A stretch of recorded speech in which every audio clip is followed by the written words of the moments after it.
EA, EA, EA. Again with the EA. It's always EA. If it's not one thing, it's another. Between SimCity and the DRM issue, among other things, closure of certain studios and so forth, and redoing the assets and all that stuff to make a multiplayer game. Yeah, we're going to talk about EA.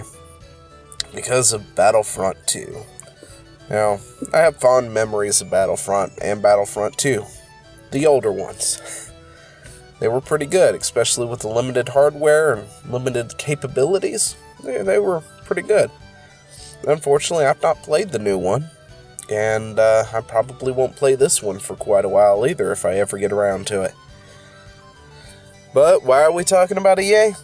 Oh, microtransactions, because once again, they're after your wallet, nothing more.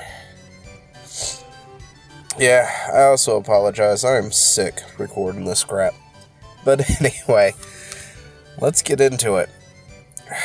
EA and their microtransactions.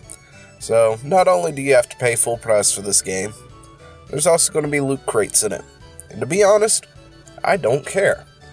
If that was it, and those loot crates had nothing but cosmetic stuff, I wouldn't give two flying F's about it, to be totally honest. Which I've made abundantly clear in the past that I don't care about cosmetic microtransactions. What I hate is when you add things in there that aren't cosmetic that give people a leg up.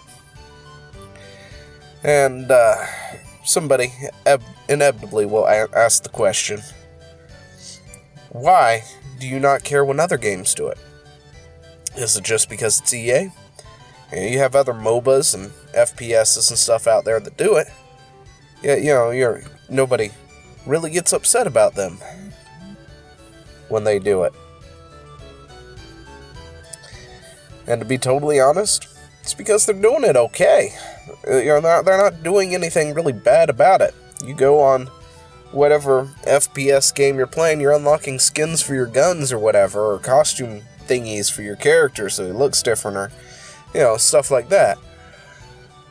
Something like, for instance, League of Legends. That's a free-to-play game. I got no problem with microtransactions in that game. It's a free-to-play game. So, if your only option to help the developer at that point is to buy microtransactions to buy a new character or something, then I'm all board on that. I've done it myself. I've dumped quite a bit of money probably into League back in the day.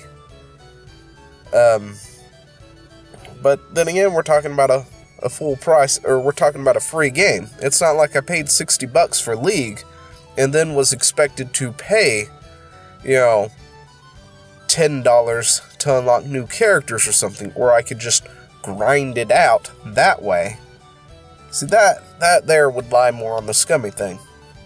And what's the problem with Battlefront 2? The fact that these loot boxes will unlock things. Unlock characters. Characters have these cards and stuff that you can slot to them, which will give them permanent ability enhancements and other things. Apparently some of those, from what I've been reading, are only unlocked through those loot boxes. Like, there's one, I think, that gives Boba Fett invincibility when using the jetpack for a short time, or maybe the whole time he's using it.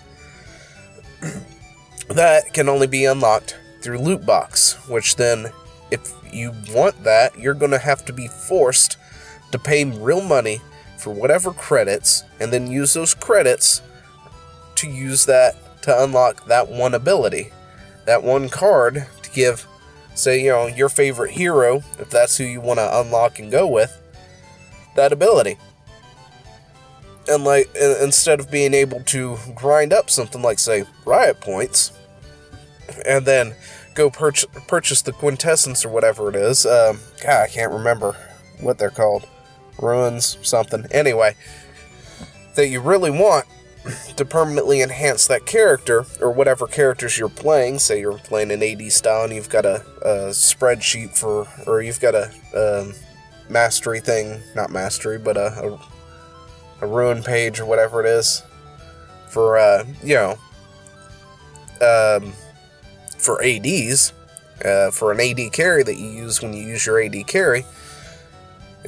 Instead of grinding up that and then being able to purchase any one of them that you need, it's like taking this particular one, say it's armor penetration, and saying, oh, by the way, if you want the armor penetration quintessence or whatever, ruin, you've got to pay special currency over here that you can only get for paying real cash for.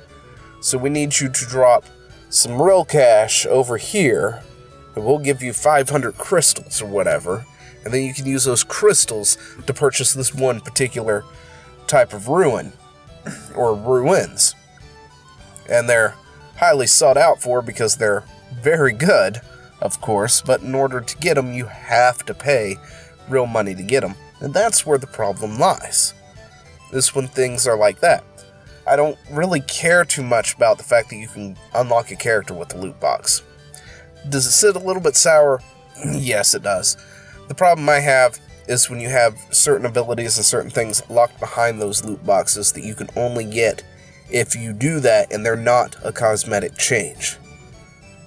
But even after all of that, the ability to unlock, say, these hero characters in the game, or to be able to use them, is also kind of outlandish, considering, you've got to essentially play 40 hours straight in order to have enough points just to purchase one of them.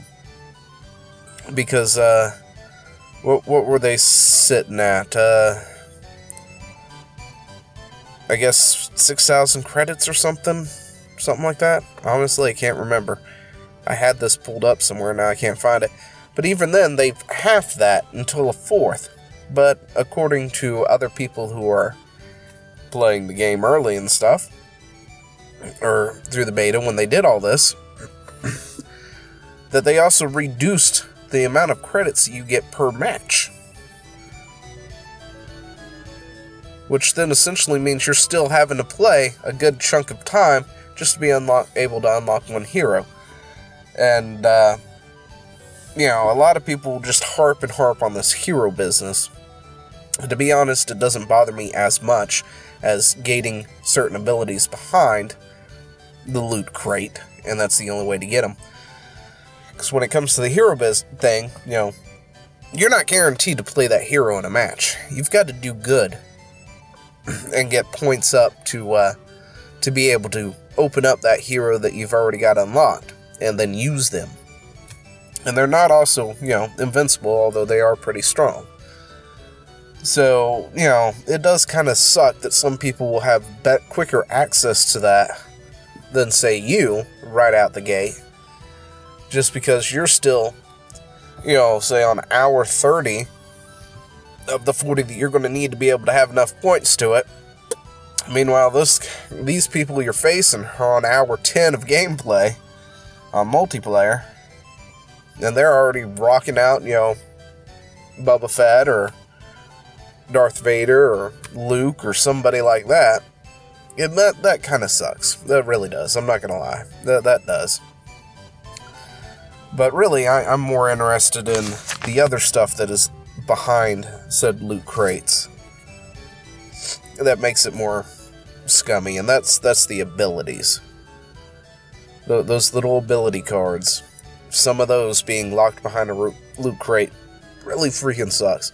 Of course, EA released their own statement going why the grind is so heavy, to give players a sense of accomplishment and all this other stuff. But,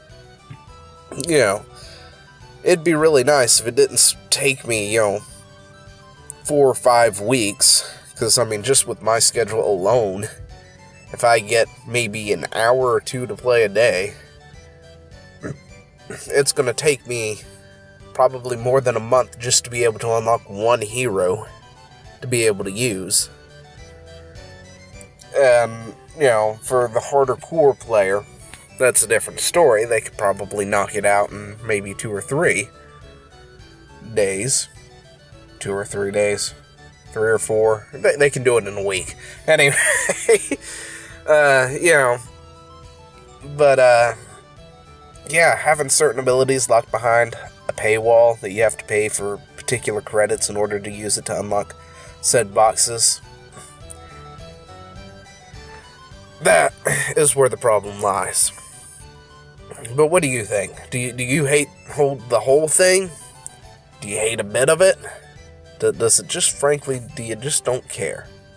If so, let me know in the comments down below. Till then, I'll see you later. Bye. Hey, thanks for watching. Don't forget to leave a comment, smash that like button, and always subscribe for more.